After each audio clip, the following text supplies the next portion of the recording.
Good morning, everybody. I am about to make a pumpkin spice sourdough bread. I'm going to double the recipe, but I'll give you the single recipe that I got from @ConleyKip on TikTok.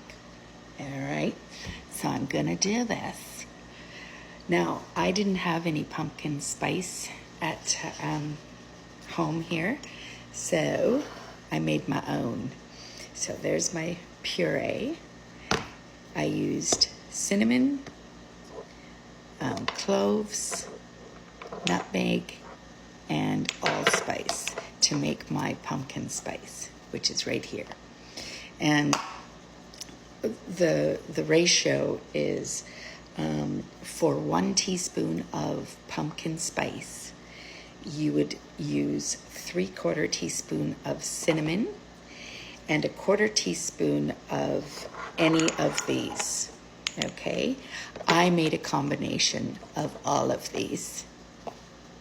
Okay, so cloves, nutmeg, or allspice you can put with your cinnamon to make pumpkin spice.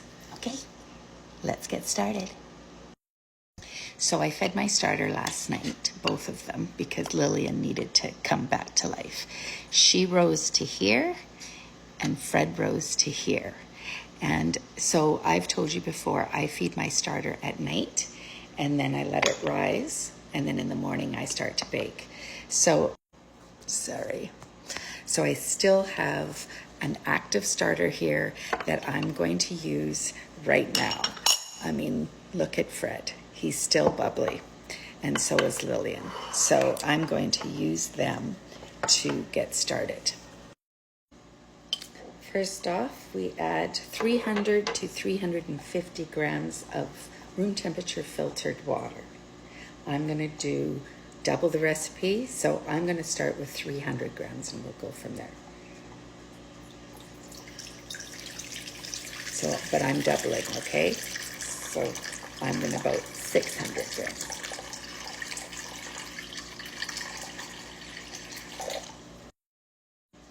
Okay, so again, that's 300 grams, but I'm doubling of filtered water. Now I'm going to add 150, so 300 if you're doubling, grams of starter, active starter. Now again, you can feed the night before and it's still going to work just fine the next morning. So there we go.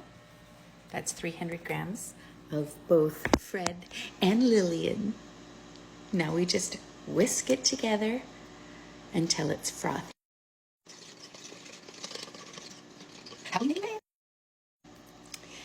Now 80 to 100 grams of pumpkin puree. Okay, if you're using fresh, make sure you take like about 100 to 150 grams of it and squeeze out the moisture. What you want to be left with is 80 to 100 grams. Again, I'm doubling.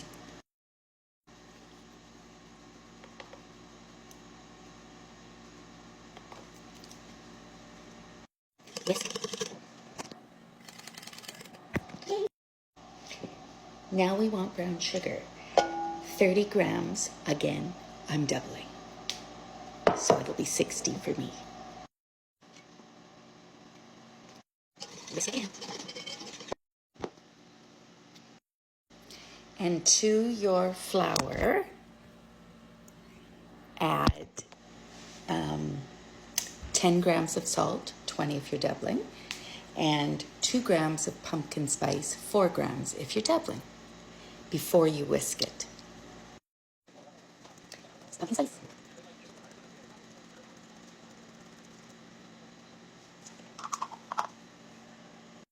Now mix it. Use this too if you need. Okay, it's all mixed up, and this is what it looks like. I'm going to cover it and let it rest for an hour and then start our stretch and folds.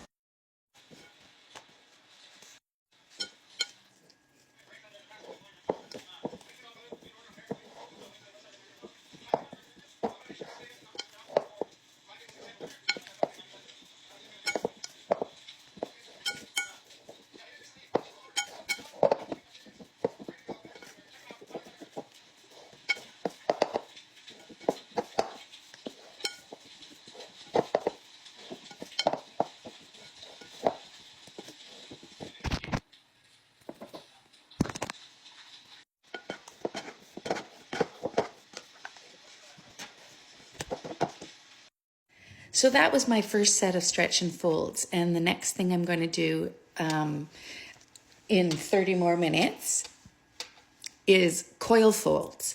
And I'll probably do 2 to 3 sets of coil folds. This is my first time ever making the pumpkin spice loaf. And again, it's at Conley Kip, where I get most of my inclusion recipes from.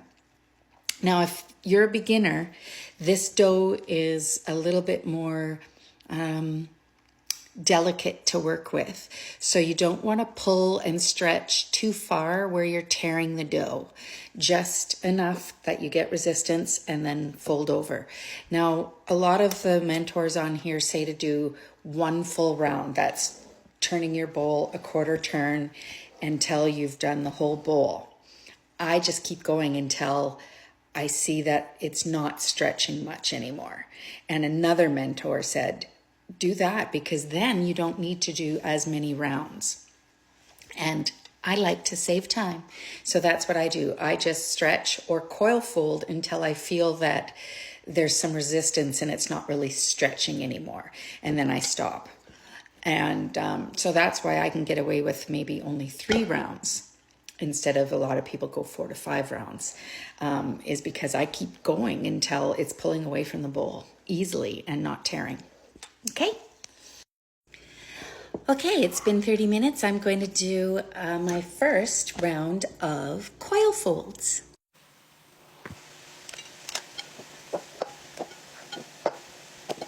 Smells so good.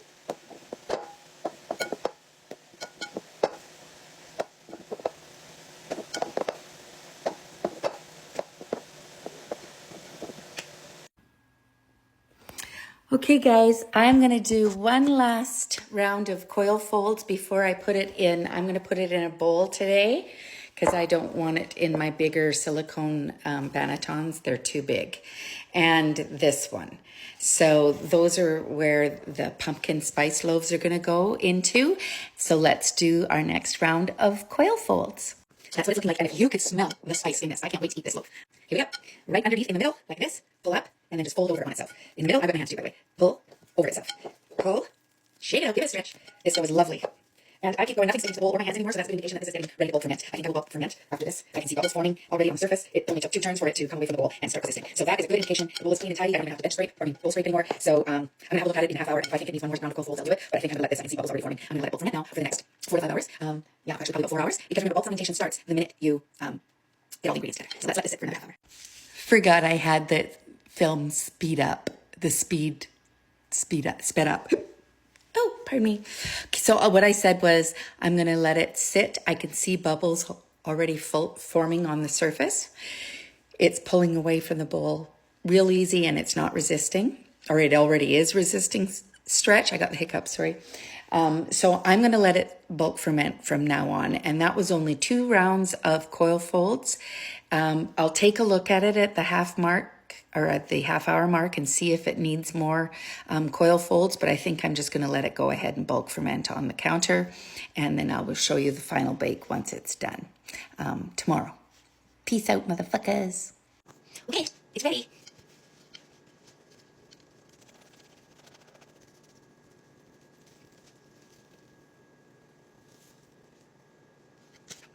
It smells so good.